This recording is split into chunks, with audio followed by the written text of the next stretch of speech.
سلواغې میاشت کې د برېښنا تولید درې فابریکو کې نږدې 440,000 میګاواټه پر ساعت برېښنا تولید شوې ده.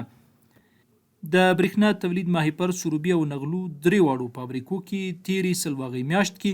ټول ټال 43,988 میګاواټه پر ساعت برېښنا تولید شوې ده. یا د موده کې د نغلو برېښنا تولید فابریکې کې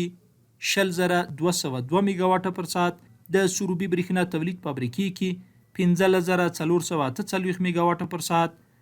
او د ماهیپر برېښنا تولید فابریکې کې هم 8,330 میګاواټه پر ساعت برېښنا تولید شوې ده چې د عمومي سیستم له لارې پیرودونکو ته ویشل شوې ده.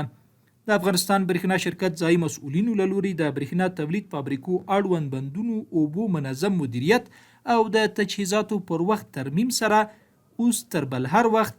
زیاتې ستونزې حل شوي چې دې سره د تولیدي برېښنا کچه کې هم مثبت بدلون راغلی دی.